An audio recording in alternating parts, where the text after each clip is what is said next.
నాయకుడు అద్భుతంగా పనిచేసిండు. చరిత్రలో భారతదేశంలో ఎవరు చేయనంత పనిచేసిండు.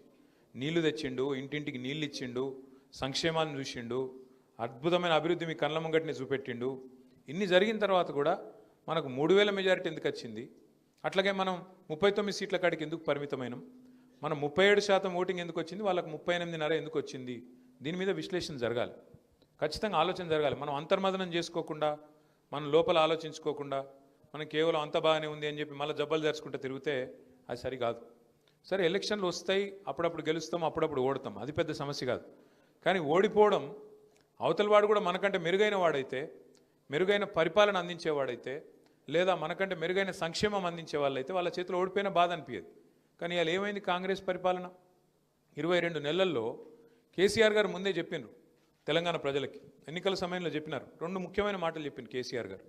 ఒకటేమన్నారు, ప్రజాస్వామ్యంలో పార్టీలు కాదు గెలవాల్సింది, ప్రజలు గెలవాలి, ప్రజలు గెలవాలి తప్ప పార్టీలు పెద్ద ముచ్చట కాదు అనే మాట చెప్పింది. చాలా మందికి అర్థం కాలే ప్రజలు గెలుచుడేంది అని. అట్లాగే ఇంకొక మాట చెప్పింది కేసీఆర్ గారు, మోసపోతే గోసపడతాం, యాది పెట్టుకోండి అని చెప్పిండు. ఇలా ఎవరు గోసపడుతున్నారు రాష్ట్రంలో? చూడండి మీరు ఒకసారి, తెల్లారి లేచి పేపర్లు చూస్తే, ఆ టీవీలు చూస్తే, లైన్లలో ఎక్కడికక్కడ ఇప్పుడే కమలాకరణ చెప్తుంటే నవ్వినాం మనందరం. ఇవాళ భూములు కాదు, భూమి ఉన్న వాళ్ళు కాదు, భూములు ఆస్తులు పెరిగిన వాళ్ళు కాదు, యూరియా బస్తా ఉన్నవాడు వాడే లక్షాధికారి పరిస్థితున్నదని చెప్పి కమలాకరణ చెప్తే మనం నవ్వినాం. కానీ ఇవాళ నిజంగా కూడా ఎంత బాధాకరమైన పరిస్థితి తెలంగాణ వ్యాప్తంగా. నల్లగొండలో నిన్ననే ఒక తమ్ముడు యూరియా కావాలని ఒక గిరిజన సోదరుడు, లంబాడ సోదరుడు ఆందోళనలో పాల్గొంటే ఆయనను గుంజుకొచ్చి పోలీస్ స్టేషన్లో పెట్టి 3rd డిగ్రీ టార్చర్ చేసి ఉల్టా కేసు బనాయించి ఇంటికి పోయి భార్యను బండబూతులు తిట్టి ఇవాళ ఆయన నడవరాని పరిస్థితిలో కుంటుకుంటా తిరుగుతుంటే నేను వీడియోలలో నేను చూసిన. జగదీశ్వర్ రెడ్డి గారిని రిక్వెస్ట్ చేసి, అన్న మీరు పోయిరండి, ధైర్యం చెప్పిరండి ఆ పిల్లగాడికి, అవసరమైతే వదిలిపెట్టొద్దు వీళ్ళను, అవసరమైతే మానవ హక్కుల కమిషన్ పోవాలి, అవసరమైతే మనం ఇక్కడ ఎస్సీ ఎస్టీ కమిషన్ కూడా పోవాలని చెప్పి జగదీశ్వర్ రెడ్డి గారిని ఇప్పుడే పంపించి వచ్చిన. ఎందుకు వచ్చింది ఈ పరిస్థితి? ఎందుకు ఇవాళ రైతులు ఎవరైతే సుభిక్షంగా ఉండిరో, ఆటోవానికి చెప్తే ఆటో ఓడొచ్చి ఇంటి ముంగట యూరియా బస్ తీసిపోతుండే కేసీఆర్ ఉన్నప్పుడు, ఇవాళ ఏంది? మళ్ళా నిజాయితీగా చెప్పిండు రేవంత్ రెడ్డి గారు, చాలా నిజాయితీగా చెప్పిండు. పాత రోజులు తెస్తా అని చెప్పిండు, తెచ్చి చూపెట్టిండు. చెప్పుల లైన్లు, మళ్ళా మనుషులు లైన్లా గుద్దుకునుడు, కొట్టుకునుడు, పోలీసులతో దెబ్బలు తినుడు, యూరియా కోసం పోయి పోలీసు వాళ్ళు కొడతాను రైతులను. ఇదివరకు ఎప్పుడన్నా చూసినామా? రాహుల్ గాంధీ పెద్ద పెద్ద డైలాగులు చెప్తాడు ఢిల్లీలో, మొహబ్బత్ కి దుకాన్ అంటాడు. ఇదేనా మొహబ్బత్ కి దుకాన్? ఏది రైతులను పొట్టు పొట్టు పోలీసు వాళ్ళు కొట్టుడు మొహబ్బత్ కి దుకాన్ అంటే ఎంత సిగ్గుమాలిన ప్రభుత్వం అంటే వీళ్ళే కదా. ఇదే రాహుల్ గాంధీ వరంగల్కి వచ్చిండు, కిసాన్ డిక్లరేషన్, రైతు డిక్లరేషన్ అన్నారు. ఏం నరికిర్రల్లా? కేసీఆర్ 10,000 ఇస్తే మేము 15,000 ఇస్తాం రైతు బంధు, కేసీఆర్ 2 పంటలకు ఇస్తే మేము 3 పంటలకు ఇస్తాం, అట్లాగే బోనస్ ఇస్తాం అన్ని పంటలకు, 500 రూపాయల బోనస్, కనీస మద్దతు ధర మీదికెళ్ళి బోనస్ ఇస్తాం, ఎరువులు ఇస్తాం, విత్తనాలు ఇస్తాం, 2 లక్షలు రుణం మాఫీ చేస్తాం. ఇన్ని చెప్పినోళ్ళు ఇవాళ ఏది నీ మొహబ్బత్ కా దుకాన్? రైతుల మీద పడి పోలీసు వాళ్ళు లైన్లకు వచ్చి కొడుతుంటే ఇవాళ అవి మౌనంగా భరించుకుంటూ ఉండాల్సిన పరిస్థితి. గట్టిగా యూరియా కోసం రోడ్ ఎక్కితే మొహబ్బత్ కా దుకాన్ ఏంటంటే తీసుకుపోయి పోలీస్ స్టేషన్లో కుమ్ముడు, మొహబ్బత్ కా దుకాన్. ఇది కాంగ్రెస్ వాళ్ళ నీతి. ఇది ఒక దిక్కుంటే, ఇంకో దిక్కు మీ కరీంనగర్లో ఇంకో పార్టీ వాళ్ళది ఇంకా గమ్మత్ దుకాణం. చూడురు మీరు, అది వాళ్ళది. నిన్న చెప్పిండు మోడీ గారు, మన మోడీ గారు 3 రోజుల కిందట సాయంత్రం 5 గంటలకు టీవీలలో వస్తున్నానగానే చాలామంది గుండెల్లో రాయిపడ్డది. వామో మళ్ళీ నోట్లు రద్దు చేస్తాడా, మళ్ళీ ఏం చేస్తాడా ఈయన అని చెప్పి చాలామంది భయపడ్డారు.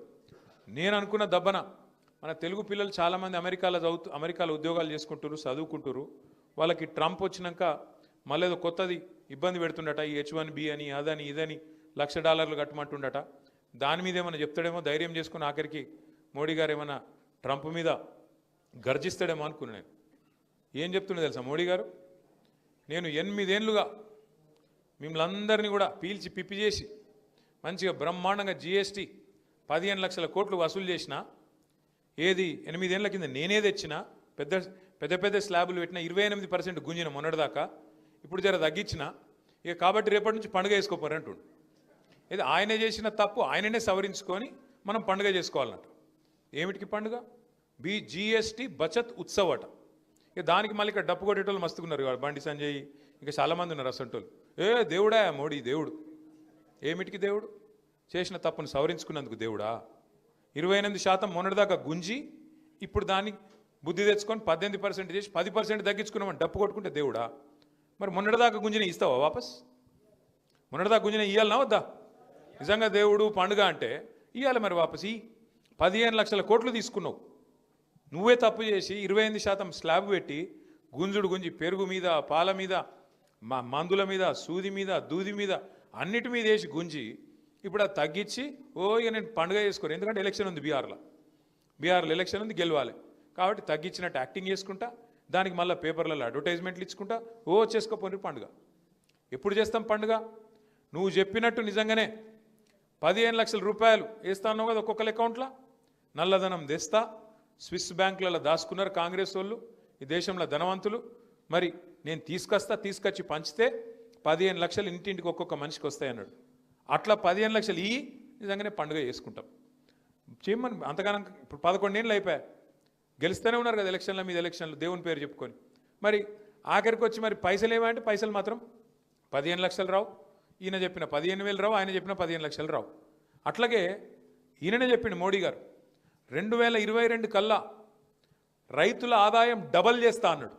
అయిందా? డబల్ ఎక్కనండి భారతదేశంలో రైతుల ఆదాయం ఎక్కడన్నా అయిందా? నువ్వు డబల్ చేస్తే తప్పకుండా పండుగ చేసుకుంటారు రైతులు. అట్లాగే నువ్వే చెప్పినావు 2022 కల్లా భారతదేశంలో ఇల్లు లేనోళ్ళు ఎవరు ఉండరు, ప్రతి ఒక్క పేదవాడికి ఇల్లు కట్టిస్తా అని చెప్పిందే నరేంద్ర మోడీ. మరి 2022 అయిపోయి 3 ఏళ్ళ, ఇంకొక 4 రోజులు అయితే 2025 కూడా అయిపోతుంది. వచ్చినాయి ఇండ్లందరికీ, ప్రతి ఇంటికి నల్లా ఇస్తా అన్నాడు దేశంలో. ఇక్కడ కేసీఆర్ ఇచ్చిండు తప్ప ఆయన ఇచ్చింది ఏం లేదు. కానీ దేశంలో ఎక్కడ నల్ల నీళ్లు రాలే, మన్ను రాలే, మరి ఏది లేదు. ఏమిటికి వేసుకోవాలి పండుగ? బుల్లెట్ రైలు ఊరికిస్తా భారతదేశం అంతా అన్నాడు 2022 కల్లా. వచ్చినాయా? ఏది రాలేదు. కానీ కరీంనగర్లో మాత్రం బీజేపీకి ఓట్లు గుద్దుతాను. మీరు మెచ్చుకోవాలి, మీరంటే మీరు కాదు, అక్కడ ఉన్నోళ్ళు. ఎందుకు? మరి గంగుల కమలాకర్ అన్న ఇంత పని చేస్తాడు, అవతలోడు నయా పైసా పని చేయడు. ఆఖరికి మాత్రం ఒక్కసారి డైలాగ్ కొట్టాలి, దేవుని పేరు చెప్పి మొక్కాలి, ఓటేమని అనాలి, మీరు గుద్దాలి, కానీ ఇంకేం లేదు. అదొకటే కావాలి మనకి, ఇంకేం లేదు. ఆయన సిలిండర్ ధర పెంచింది మర్చిపోయినాం. ఇదే మోడీ గారు కదా. 350 రూపాయలు నేను వచ్చినప్పుడు, ఇలా ఎంత అయింది? 1000-1100 అయింది. తగ్గి మళ్ళీ 350కి పండుగ చేసుకుందాం, అది చేయడు. డీజిల్ ఎంత ఉండే, పెట్రోల్ ఎంత ఉండే? 65 ఉండే. ఇవాళ ఎంత అయింది? 110-108 అయింది. తగ్గి మరి 50 రూపాయలకు తగ్గి. ప్రపంచమంతా ముడి చమురు తగ్గింది. ముడి చమురు ధర తగ్గుతుంది, కానీ మోడీ చమురు ధర తగ్గది. ఏడిపోతున్నాయి పైసలని? మరి ముడి చమురు ధర తగ్గితే లాజికల్గా ఇక్కడ కూడా తగ్గాలి కదా, పెట్రోల్ డీజిల్ తగ్గది. ఎవరికి ఆడిపోతున్నాయి పైసలని? మరి ఇది అడిగేటోళ్ళు లేడు. ఎందుకు? మనకు సోయి లేదు. గుద్దుని గట్టిగా గుద్దుని దేవుడు దేవుడు దేవుడు అని గుద్దితే